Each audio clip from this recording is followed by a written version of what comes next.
Welcome everyone to the Environmental Finance Center Network's U.S. Territories Wastewater Operator Training Series. My name is AJ and I'll be the primary presenter today. This training is session 2 of our webinar series, and it is going to be over treatment. It's going to be a treatment overview, and it's going to be on the regulation history and a treatment process overview. Like I said, my name is AJ Barney. I am a research engineer with the Southwest Environmental Finance Center. I have a background in wastewater operations. I am a New Mexico Level 4 certified operator, as well as a civil engineer. And I'm joined today by Valeria Cortez Mora. Would you just let us know, introduce yourself real quick, Valeria? Sure. So as you say, my name is Valeria, and I'm a professional intern for the Southwest Environmental Finance Center. And today I'll just be providing some sort of technical assistance if anyone needs help or Yeah, Valeria is going to answer any questions you guys have in the chat, and as well as let me know if there's any thing that comes up. If any of you guys have been to our webinars before, like I said, we are the Southwest Environmental Finance Center. We are out of the University of New Mexico School of Engineering, and the funding for our organization is provided by the EPA, and that's why we're able to provide these at no cost to you guys. Just a couple logistics real quick.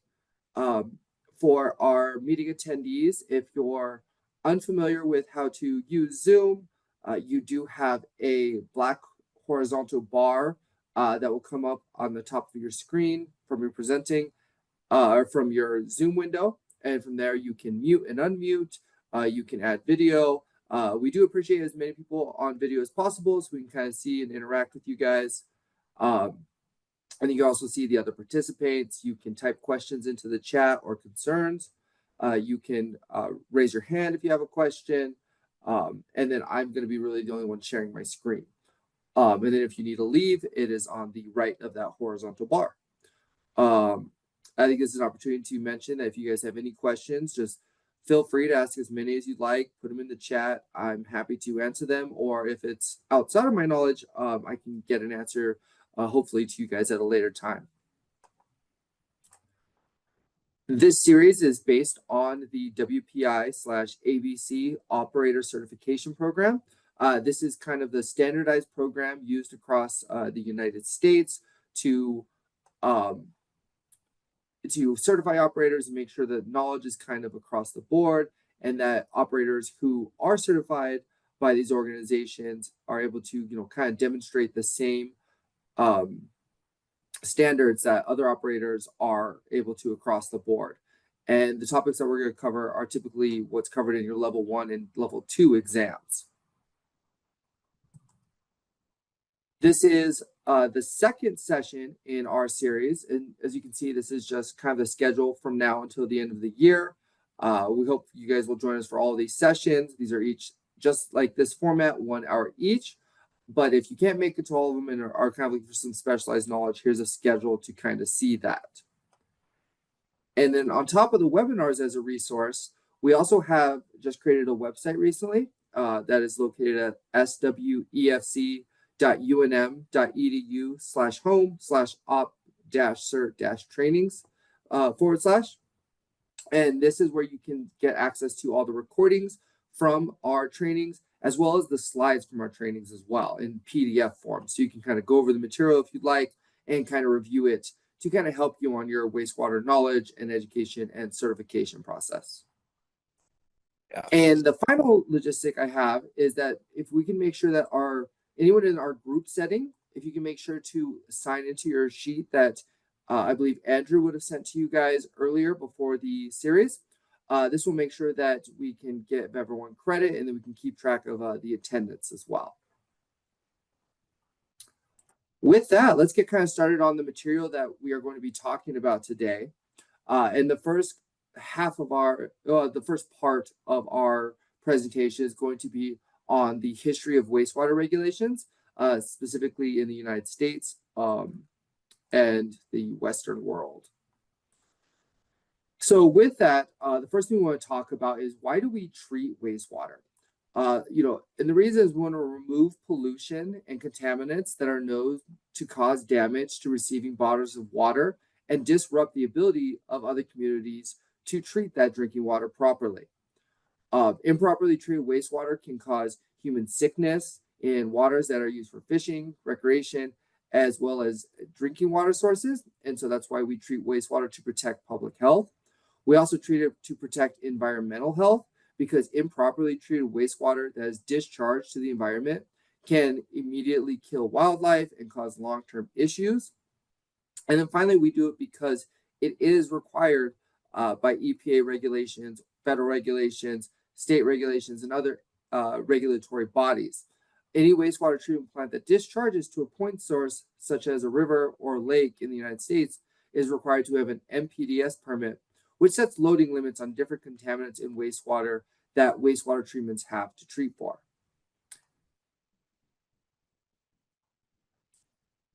And then also as part of that is, what do we treat wastewater for? Sorry. So I had a couple pictures I was supposed to be clicking through. So here's the example of, a point discharge where wastewater is being discharged to. And you can see the separation of the water kind of shows that clean drinking water or clean treated wastewater that's discharged to the river, mixing with that kind of dirtier water in the river, kind of showing how that water is discharged directly to our surface waters and receiving waters. This kind of shows that public health issue when you have a spill. This can lead to sanitary sewer overflows, which can cause people to get sick and contaminate the environment. And as we see, our point sources are right in the middle of our environment. So we want to make sure that they are not destroying the wildlife or animals that those discharge waters interact with. And here's just a little a picture showing that, we kind of have these regulatory requirements and regulations that oversee our drinking or discharged wastewater. Then next, which leading into our wastewater regulations, what are we treating for? So we treat for excess nutrients, such as BOD, nitrogen, phosphorus. And this is because excess nutrients lead to eutrophication.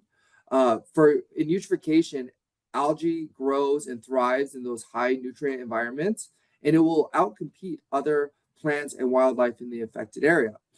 Those algae tend to grow out of control and they'll start to die off as nutrients and oxygen are consumed.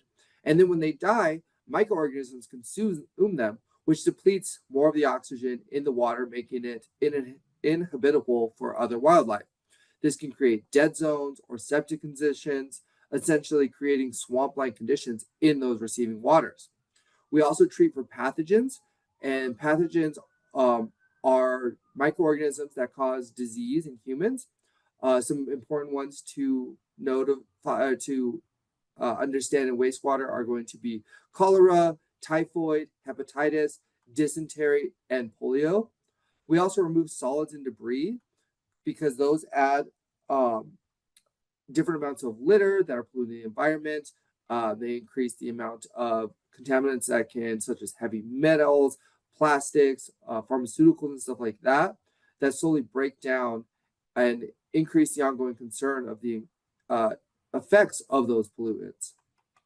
Heavy metals are known to disrupt development in wildlife and act as, and then we also have pharmaceuticals that can act as endocrine disruptors and lots of other emerging contaminants that we want to attain for and treat the wastewater for. That includes pH, temperature, which can also affect the ability of wildlife to survive in those receiving waters. So that kind of starts, why do we treat wastewater and what do we treat wastewater for? But a little bit what we're going to go over today is where did that all start? And curiously enough, it started with Jon Snow. Now, it's not really this Jon Snow for my Game of Thrones fans out in the audience, but it did start with a Dr. Jon Snow. Dr. Jon Snow in 1954 identified the contaminated Broad Street water pump in London as the source of a cholera outbreak. So this led to the development of sewer systems and understanding water as a source of disease and sickness in the community and in society. And kind of building on those developments, U.S. cities began implementing sewer systems in the late 1800s, kind of in response to European countries also doing the same. And then after that, uh, by the mid 1900s in 1948, there actually legislation started to get created that addressed wastewater pollution. So that was the Federal Water Pollution Control Act that was created in 1948, and this was the first major federal legislation to address water pollution. This created water standards and provided funding for wastewater infrastructure that affects interstate waters. And this led to the eventual creation of the Clean Water Act in 1972, which built upon that Federal Water Pollution Control Act. And this Clean Water Act of 1972 set the basis for all of our water legislation and water laws that we have now, drinking water and wastewater. So the clean water, prior to 1972, most of the U.S. did rely on septic tanks to address their wastewater. Sewers were typically confined to cities, and these systems typically only utilized primary treatment. Now, by 1972, there was a growing concern of pollution and national attention to the pollution observed in the nation's waterways, which led to the Clean Water Act. And the Clean Water Act was designed to address and protect the nation's waters through the following efforts. So the Clean Water Act established the National Pollutant Discharge Elimination System Permit Program, or the NPDES Permit Program, which controls water pollution by limiting the discharge of pollutants from point sources that discharge to U.S. waters. It also set technology-based, which means current available technology that is proven to treat wastewater and is economically affordable. So they set technology-based wastewater discharge limits, and it also sets water standards that protect human and aquatic life for receiving waters. It also provides funding for developing wastewater infrastructure throughout the country and provides the EPA the authority to enforce wastewater regulations through things like inspections, monitoring, and enforcement actions. So that's kind of the history lesson, and the Clean Water Act is what we still have today, with different adjustments and edits being made to it, and increased or sometimes even things being taken out of it to more effectively allow municipalities to control and treat water and wastewater. Now, the big one with that Clean Water Act that we kind of mentioned was our NPDES permit programs. So throughout the U.S., NPDES permits are required for agricultural, industrial, municipal, and other facilities that discharge directly to surface waters. These NPDES permits are required by the Clean Water Act to make the nation's waters suitable for fishing, swimming, and other uses. The permits are not required for industries that discharge to municipal systems and not directly to surface water, but those industries must meet pretreatment requirements when they are discharging to a municipal system. And then the NPDES permit program also regulates a variety of other areas that affect how municipalities handle their wastewater. This includes the prevention of combined sanitary overflows that we mentioned and sanitary sewer overflows, the management of separate stormwater systems, and then standards for establishing pretreatment programs across the country and how biosolids can be used for land application, surface disposal, incineration, or disposal at solid waste facilities. Now, the main part of that for operators that is important to think about is the effluent discharge limits. So the effluent discharge limits are the most important aspect of the NPDES permit that operators monitor to ensure their wastewater is being treated to regulatory standards and to a quality that would not negatively impact receiving waters. The NPDES permits dictate what types of parameters a plant needs to test for, when and how often these samples are taken. This includes things like if they need weekly or monthly averages, or if they can just do a simple grab sample. and then also many other aspects of required sampling protocols. The NPDES program determines effluent discharge limits, like we said, based on technology and the ability of certain waters to withstand a certain level of contaminants.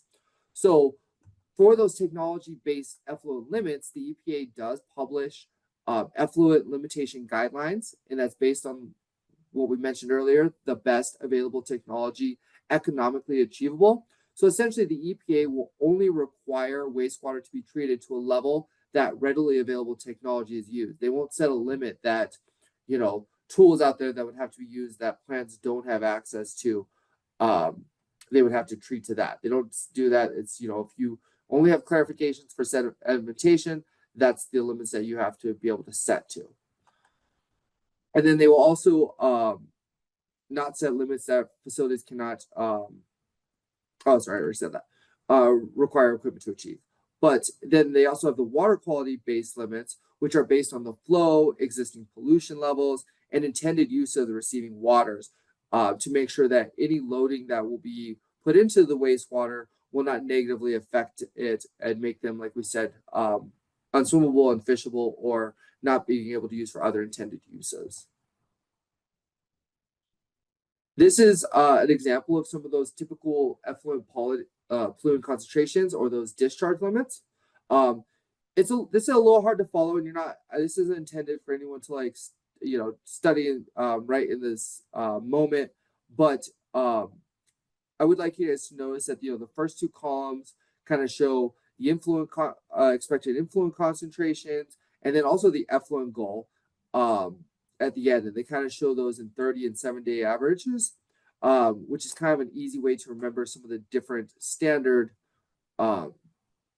effluent qualities that are required for especially the second section, which kind of we call our 30-45 rule. So it's a typical pollutant discharge limit that limits the amount of BOD and TSS to 30 milligrams per liter for a 30-day average, and a limit of 45 milligrams per liter in your discharge for both parameters for a 7-day average. But this chart really is just kind of showing what the typical BOD, TSS, TDS, pH, fecal coliform, nitrates, what coming into the plant they usually are, and what the goal of most plants is for them to be in the effluent. And it kind of shows, one, what kind of you kind of expect to see on an NPDES permit for standards, but also what is kind of reasonable to expect as well. Now, for NPDES noncompliance, when you're not in compliance with your permit, these are some of those actions that the EPA is able to do. Your permitting agency is responsible for those NPDES enforcement acts. This may be the state, this could be the EPA, or another enforcement action. But NPDES enforcement typically includes notices of violation, administrative orders, fines. It can even lead to criminal prosecution. For NOVs, those notice of violations, those usually act as kind of a minor citation or warning that is intended to outline future actions or possible consequences for future noncompliance. And then building on that, leads to the other three. After you get NOVs, typically you'll get administrative orders, which are formal actions. The permitting agency will issue, which will outline specific requirements facilities have to meet to come back into compliance. This may include things like extra sampling and inspections, providing a milestone calendar for compliance with a number of actions that need to be met with that schedule, and even the requirement of additional infrastructure to be put in place. And then, typically what follows that is sometimes things like fines, which are leveled if corrective actions are not taken. And then, like I said, it can even lead to criminal prosecution, specifically if they find that noncompliance is intentional. And escalated noncompliance can result in those legal consequences for the responsible operator. So that kind of covers our regulatory, a little bit of the history, and also, a lot of the responsibilities, what goes into regulation. And that leads us to kind of our next step, which is going to be just talking about, how we treat that wastewater as we do it, just kind of going more in depth in that. So this is our wastewater treatment overview. And in general, and there are a variety of processes that can do these processes at the same time. But in general, what you're looking for from some wastewater treatment is you typically have a collection system, and this is for centralized systems. But for centralized systems, you typically have a collection system, which leads your wastewater to a central treatment facility. Then you may have some preliminary treatment, some primary treatment, some secondary treatment, then tertiary treatment, disinfection, and sludge handling. So that preliminary treatment, that's going to remove much of the debris that you're going to see in your collection system. Then you're going to have primary treatment, which removes organic matter through settling.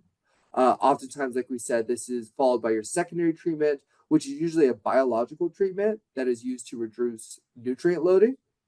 You may have some secondary treatment, which further removes organics already in the wastewater and those created by our biological treatment, and works the same as our primary treatment through setting. Then a lot of times you may have some tertiary treatment. This is your polishing stage and typically consists of things like disinfection, but may include specialized contaminant removal, such as precipitation of mercury or phosphorus, the removal of PPCPs, which are pharmaceuticals and personal care products. Here moving forward, we may see this include processes for removing PFAS or microplastics, things like that. And then, well, like I said, so that's typically has disinfection included in the tertiary treatment. You would discharge the water, but then also you need to have sludge handling to remove and address the solids that are created or removed in the other processes. And so, that solids handling, make sure that solids are disposed of in a safe and healthy way. Now, this is what that typically looks like in a wastewater treatment plant. Like we said, you have the collection of your wastewater. You may have some fine and coarse screening. Then you would have your primary clarification. For this would be an example of an aeration facility where you'd have your aeration basin, which would include our secondary or biological treatment. And then you would have some secondary clarifiers, which are also part of that secondary treatment. Then you may have something like a chlorine contact chamber and dechlorination, which addresses our tertiary treatment. And then that goes to the outfall. And then also, as you see, its own separate process is the solids train, which kind of shows that that solids removal also has its own individual process that addresses taking that solids from, thickening it and stabilizing it in the dissolved air flotation thickeners and aerobic digesters. You may lead to some dewatering and centrifuges and some biosolids disposal. So that's typically what like a large wastewater treatment plant might look like. Here's kind of a 3D example of that, kind of showing how the layout of a large wastewater treatment plant might look.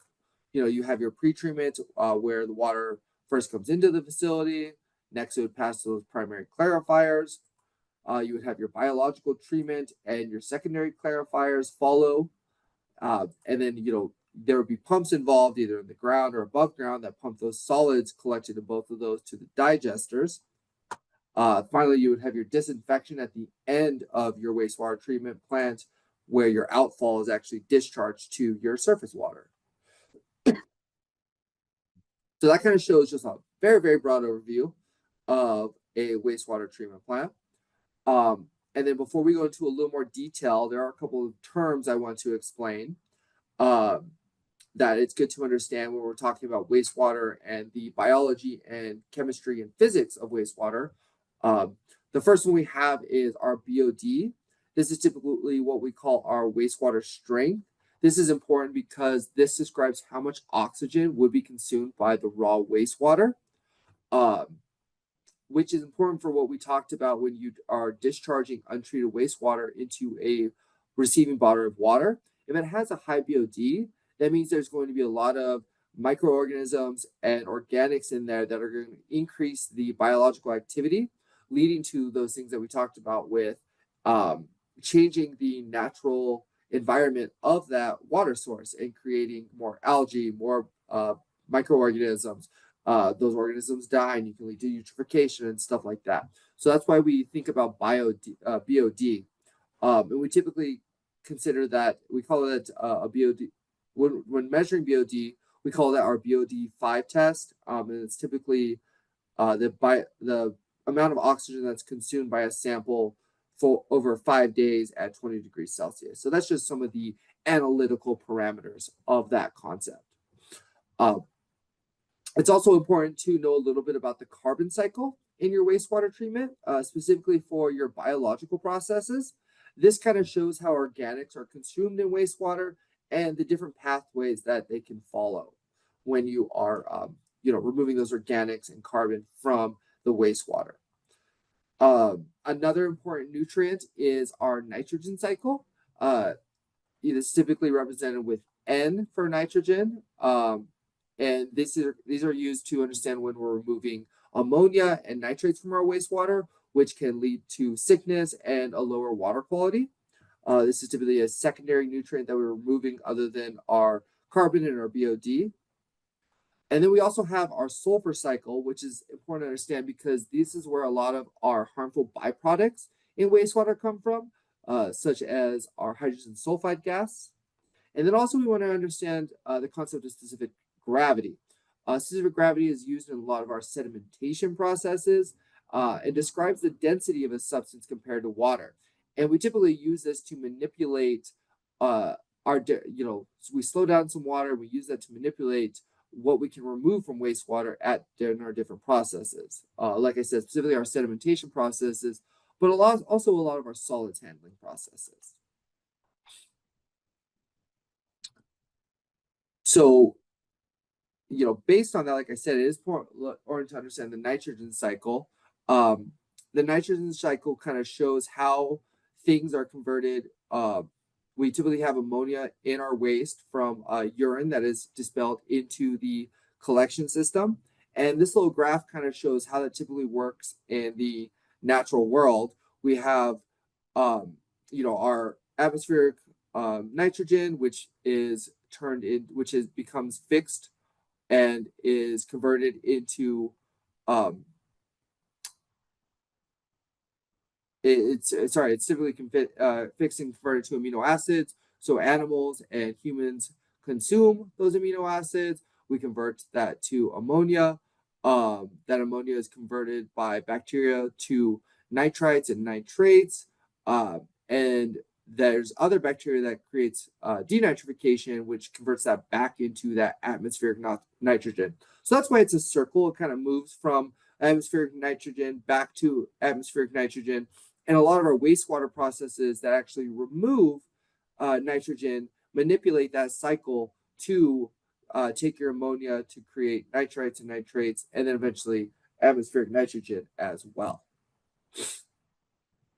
The next chemical cycle that we mentioned was sulfur. We did talk about carbon, but that's we're not going to go into too much detail about the carbon cycle. That's mostly just understanding that carbon is broken down for through aerobic respiration, and we use it for energy. And we humans typically dispel oxygen while we do it. And we dispel carbon dioxide, and we need oxygen to break down our carbon and our organics, just like the microorganisms in our wastewater treatment. Now, the sulfur cycle specifically is important for wastewater because this is a natural process that leads to a lot of our sewer gases that are of a concern to us as wastewater workers. Now, sulfates exist naturally in the collection system, and those collection systems exist without oxygen. So those anaerobic or oxygen-free conditions of that system cause those what we call sulfate reducing microbes to use the oxygen bound in our sulfates because that oxygen is unavailable due to the anaerobic conditions. Now, this process converts those sulfates to hydrogen sulfide gas. Hydrogen sulfide gas is a threat to human safety for a variety of reasons. It is poison to humans. At low levels, it smells like rotten eggs, but it can very quickly lead to nose blindness, and at slightly higher levels, dizziness, and even death. So that's very hazardous to our collection system workers, which work in those environments. And then also hydrogen sulfide in the presence of water will typically convert to sulfuric acid, which can lead to crown rot at the top of our collection system. So as you can see, the sulfur is important to understand just because of the dangers that it presents to our system, and making sure that we understand to be safe around our collection system and a lot of our water systems that aren't exposed to oxygen. So that kind of, talking about that system being the sulfur concerns, that kind of leads us to where we'd be most concerned with that, which is our collection system. So the collection system typically consists of a complex system of pipes and pumps of varying sizes. Sewer pipes are typically categorized into a hierarchy system that explains the system like you would a tree. So there's laterals, branches, trunks, and mains. Those wastewater systems are typically separate from our stormwater systems, but sometimes these systems are combined. And our combined systems do face a variety of different challenges to consider, such as you have to be more ready for fluctuations in flow during storms, and they require different strategies to manage those fluctuations and potential pollution. Because a lot of times those are some of our systems that we find on our coasts, and those may discharge or have a redundancy to discharge to like oceans and open bodies of water if they are overflowing. Now, when we're managing our collection system, it's important to manage infiltration from groundwater, inflow from stormwater, root intrusions, pipe deterioration, debris, and other things like excessive fats, oils, and grease buildup. And if you guys join us in a couple weeks, we'll start talking about some of the collection system stuff, and we'll go more in depth into those concepts. And like I said, this system is specifically important for our safety concerns with our hydrogen sulfide gas and other sewer gases that can be a concern for our wastewater. So this is what that collection system may typically look like from like a bird's eye view. If we had X-ray vision, you can see in the ground. You have those lateral lines that come from individual homes or dwellings. Then you have your branch lines, which kind of branch off into the middle of this street, and those connect to our trunk lines or our sewer lines. And that's why we kind of think of these as looking like a tree, because you have your branches connected to your trunk. And as we mentioned, for collection systems, odors are one of our biggest concerns. We already mentioned this, but microbes in the wastewater naturally produce gases as byproducts of their normal biological functions. These gases that lead to odors increase the more time wastewater spends in the collection system, and not just the ones that lead to odors, but lead to safety concerns. And as travel times for wastewater in collection systems tend to increase, this is due to the communities tending to spread out. The extent of the collection system also extends, and that kind of leads to those increased travel times for wastewater. I did mention hydrogen sulfide, but ammonia gas is also one of the primary concerns for wastewater. And there's also carbon dioxide, methane, and some of our various odorous organics. Carbon dioxide is important because if we have too much hydrogen or carbon dioxide in our wastewater, that means in our collection systems, if there's too much carbon dioxide and no oxygen, it means that humans can't breathe in it. And if there's something that needs to be done in those systems, there needs to be safety precautions taken. Methane is important because it is explosive. So that's kind of what that next line kind of talks about. We have our sewer gases that can be toxic, explosive, or corrosive, that crown rot would kind of mention. Now, sewer gases are mitigated through a variety of strategies. This includes proper collection system design, making sure our collection systems move wastewater at the proper velocity of 2 feet per second, which we call our scouring velocity. Making sure we also mitigate gases by making sure our maintenance is correct and on time and consistent as well. Sewer gases can also be removed, especially at our wastewater facility themselves, with aeration and through chemical treatment such as hydrogen peroxide. Okay, so after our collection system, and when we address these odors and stuff, a lot of times the first step at our wastewater treatment plant, like we said, is going to be that pre-treatment area. Oh, 1 second, drink a little bit of water. So pre-treatment is responsible for removing some of our larger solids and rags.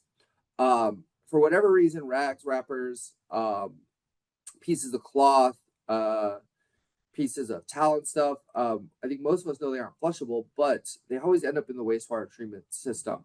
And there's always all kinds of plastic and rubber products as well. So that needs to be removed at our pre-treatment through our screening processes.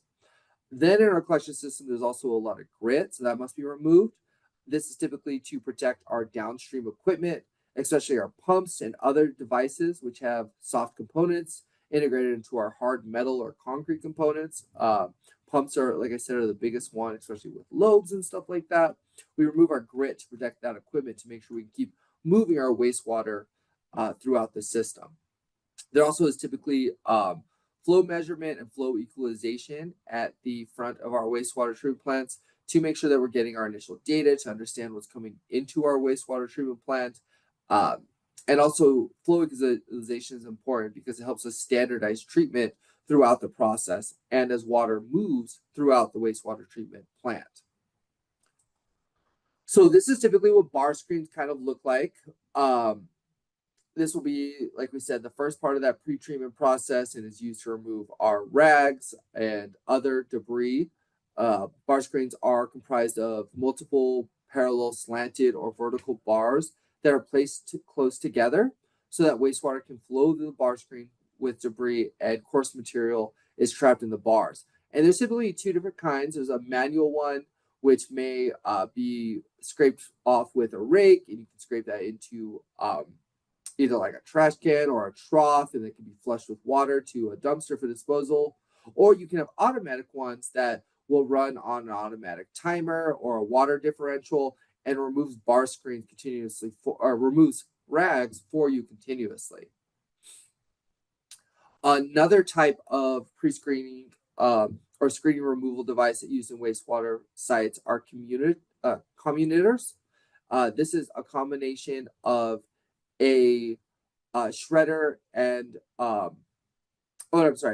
this is not a combination. This device typically shreds rag and debris, so they are too small to really get caught up in anything throughout the wastewater treatment plant. These can clog and are a little labor intensive, but they tend to shred material in the wastewater so small that they can be dissolved with the rest of our biological material. One side of a downside to this is they typically require a lot of electricity, unlike our manual bar screens. And if they're not maintained correctly, they will clog just like our pumps, and can lead to excess debris in the wastewater sites. Now, for grit removal, we typically rely on gravity to help us remove grit removal. A lot of times we may have a long extended channel that we move wastewater through, and we slow that wastewater down and allow some of that detention time. And gravity will actually allow that sand, sediment, and eggshells, things like that, that damage the impellers of our pumps to settle at the bottom of those channels. You can use oxygen to increase the efficiency. When you're running oxygen through a body of water, it increases the difference in the specific gravity of the water and the solids that's in, causing solids to settle more quickly. Some more modern examples of grit removal are going to be things like head cells, which rely on specific gravity as well, but these let wastewater into them and create kind of some centrifugal force, and that lighter water moves to the outside and can pass on to the next process, while the grit settles in the middle and it can be pumped out and rinsed and cleaned, and then disposed of, and then you put the water right back in the system so it can follow the rest of the process. So that kind of takes into account our rag and grit removal. Like I said, we also want to make sure to kind of get some of our flow measurements and get some data on our influent at the beginning of our wastewater treatment plants. And this is where the different types of flow measurement devices may come into which may be integrated into our systems. A lot of times these measure our wastewater in things like million gallons a day, gallons per minute, or cubic feet per second. These can be manual, like flumes, staff gauges, and bubblers, or they can be automated and show on dials using like ultrasonic meters. This is an example of a staff gauge that shows as the water comes through, you can read the flow that's coming in based on the height of this water on that little ruler on the wall.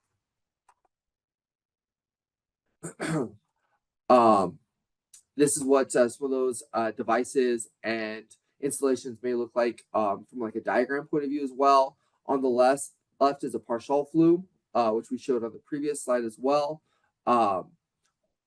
These are designed to have the flow measurement be taken about 2/3 of the way up the approaching channel.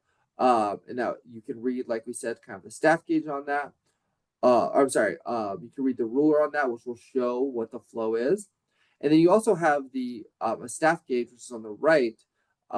These are typically installed about 4 times the maximum head rise. It will show what the water is based on kind of like a manual reader on the wall as well. And these are all examples of reliable devices that people have been using for a long time to measure flow, and you don't always need electricity and other like electronic devices to measure flow. So that's the last part that we're going to talk about for our preliminary treatment. So after we get our pre-treatment, we remove some of our debris and our grit, and we kind of take our information about our flow. That usually leads us to our primary treatment. So at this point, we mostly have organics in our wastewater.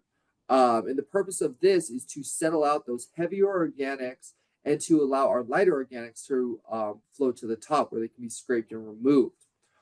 Now, primary clarification typically removes about 90 to 95% of our solids, our settable solids, 40 to 60% of our suspended solids. And within those solids, it's actually 30 to 40% of our BOD. So with this simple kind of gravity process, we're able to remove 1/3 to almost half of our BOD. So these are really important processes and have been used for a long time, and the technology is well established. One important aspect of this is to understand sludge removal, though, and how often that needs to be removed, and making sure that it's not overwhelming or causing our clarifiers not to function as they should. And when that's removed, it's typically sent to our solids handling phase, like we kind of talked about earlier. Now, this is what that primary clarifier kind of looks like from a diagram point of view. At the top and the bottom, you kind of see our different devices from removing our solids at the bottom and our lighter solids, which would be fats, oil, and grease at the top. As you can see, there's a variety of pipes that are used to remove the different solids and actually bring in water into the clarifier itself. At the top would be something like a little motor that's moving the scraper arm. And in the middle, just below the surface, there would be where that kind of rectangle is. That would be something like a baffle wall, which controls the flow coming into the primary clarifier. On this slide, there's just some typical design criteria, which you may see on an operator exam. Typically, the detention time for solids or for our wastewater and our clarifiers is about 2 to 3 hours. And then some of the other things you can calculate based on the flow coming in and the dimensions of the clarifier are the weir overflow and the surface loading rate. Now, secondary treatment, this is typically, like I said, our biological treatment. So after our primary treatment, after we remove everything that be settled out, we typically have a lot of dissolved solids, suspended solids, and those are still biological. So we send them to secondary treatment to remove our BOD and then sometimes our ammonia and our nitrates as well. These can come in many different shapes and sizes, but they are mostly based on naturally occurring processes that scientists or engineers or other wastewater workers were able to kind of view and observe and identify that these are removing things naturally from the environment. How can we take those and apply them to our domestic wastewater? Now, these can be either fixed film or suspended growth because they typically rely on communities of microorganisms. And a lot of times they require secondary clarification, which works just like our primary clarification. But it is manipulated to make sure that you can take some of those solids that you're creating and reuse them for to make your processes more efficient throughout the plant. So the first biological treatment process that we have, which is pretty well established, is our trickling filters. These are typically constructed of specially designed media or rocks that are 2 to 4 inches in diameter. These rocks grow a zoogleo which mimics, like we said, the natural environment. The zoogleo is something that you might see in rivers or running bodies of water. It's little films of microorganisms that are actually removing nutrients from the water as it passes over them. And so we kind of have used this concept to create wastewater treatment that can be used to remove the contaminants that we put in water when we discharge it from our wastewater, down the sinks, down the toilets, and stuff like that. And these, like I said, these are pretty simple technology that's well established and is able to remove 90% of BOD and suspended solids. When operating these types of processes, you typically manipulate the recirculation rate or flowing over them to either increase or decrease efficiency and stuff like that. And this does require secondary clarification to kind of handle the solids that slough off of the trickling filter media. Another form of fixed film media is going to be our rotating biological contactors. These are typically a big drum with a couple of different layers, starting from the middle, building on their way out. They have holes throughout them, and they're constructed of corrugated plastic sheets that kind of stacked on one another, like we said. And this pull wastewater up and out of them and allows it to flow over the different media, the fixed film media. That so allows that water to flow over them, and the microorganisms in that water remove the nutrients from the water, and that's how this is able to clean the wastewater before it's discharged. And then some important things. This does typically rotate at about 1.5 rotations per minute. And 40% of these are typically submerged in the wastewater. Now, one of our more common ones that we see, a biological process that we start to see these days, is our activated sludge process. This is a suspended secondary treatment, and in its most basic form is designed to remove dissolved solids and settable solids, and dissolved organic and settable and non-settable solids. But these can be configured to also remove nitrogen and ammonia. Typically, these are tanks that are aerated. They allow water to flow. They'll get that oxygen going. So those natural bacteria will use the oxygen in the water and the organics in the water to grow and create colonies. And then that removes those organics as they're kind of building up themselves and consuming it. Like I said, dissolved air must be used to provide to completely remove waste and to stabilize our wastewater. This kind of creates extra maintenance, more operation needs, and kind of just a general energy usage and need to understand these processes effectively. Now, kind of leading up to that, these kind of combined ideas of some are more earlier forms of wastewater treatment, forms that a lot of us are probably familiar with, is our wastewater treatment ponds. So this is kind of combines that sedimentation and biological treatment. And some wastewater facilities consist of a wastewater treatment pond and then just disinfection. They don't have maybe some of those other separate processes, but this combines them. So there's not the need for that. But wastewater treatment ponds are one of the earliest forms of wastewater treatment and are a well-established method for treating wastewater since at least the 1800s. Ponds or lagoons combine sedimentation and biological treatment to effectively treat wastewater. The ponds are categorized by the type of microbe they utilize to treat wastewater. This includes microbes that use oxygen, microbes that thrive in our anaerobic or no oxygen environments, or microbes that cycle between using free and bound oxygen. Now, some of the concerns with these are that they can produce odors, they can attract nuisance animals, and that there are large land considerations that should be considered. Usually, when you're maintaining your wastewater treatment ponds, you're taking a look at the sludge content, the vegetation growth, and then also maintaining your liner and berms to make sure that they are allowing your pond to be treated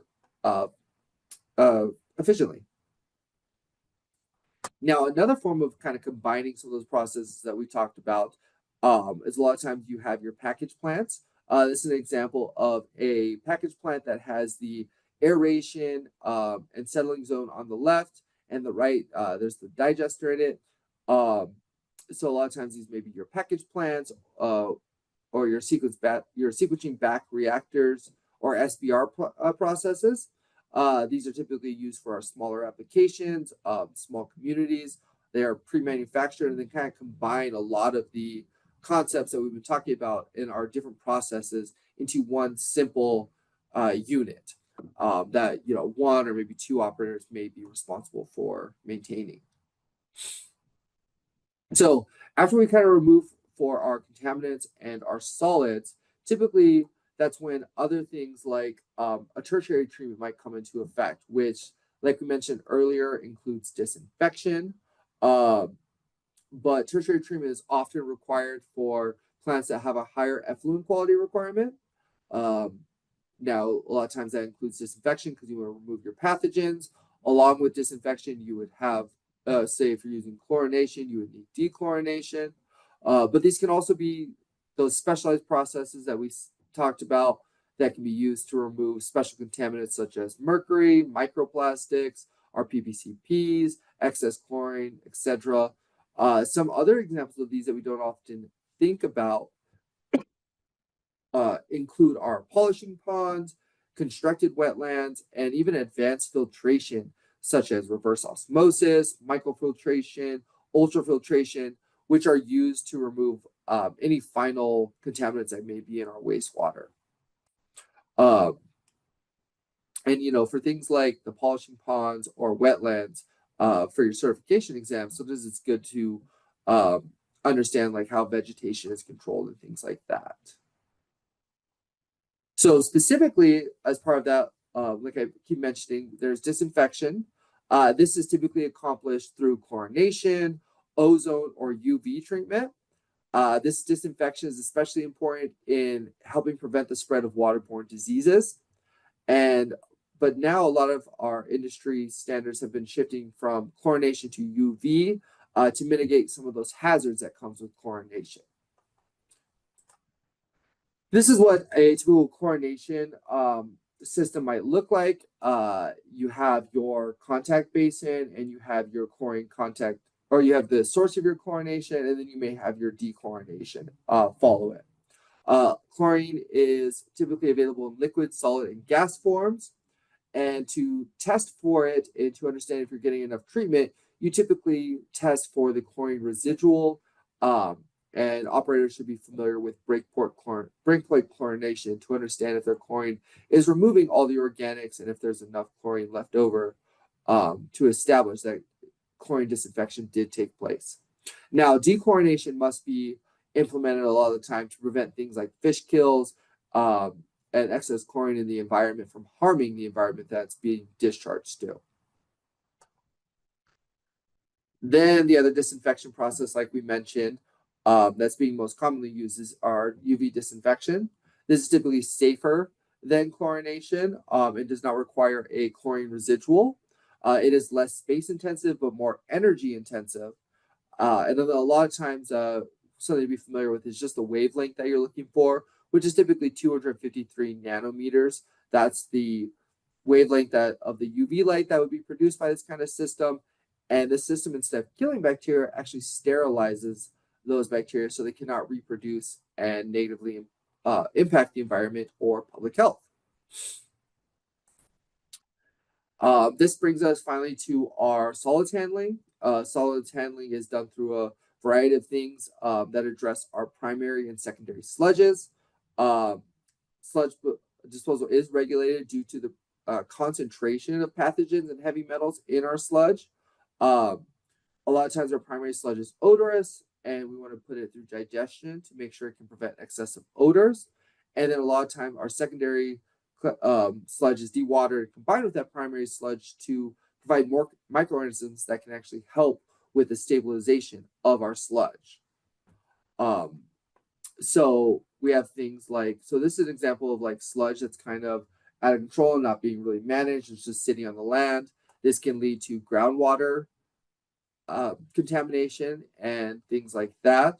So in order to address that, you would want to apply your sludge to things like drying beds, which use just the air, air environment of the environment around you, or sunlight to kind of evaporate water from the sludge, and then you would scoop it away and take it somewhere else. There are also mechanical devices such as centrifuges, belt presses, and rotary drums, which typically rely on pressure or centrifugal force to remove water from those solids so they can be easier to handle and to remove. And this is typically going to be done after our digestion phase, which, like I kind of which I did mention earlier, is used to stabilize our sludge and remove those pathogens. So in our digestion, which is where the sludge goes right after our clarification, we use continuous mixing and temperature regulation, which allows our biological activity to break down our complex organics in sludge into simpler biological components.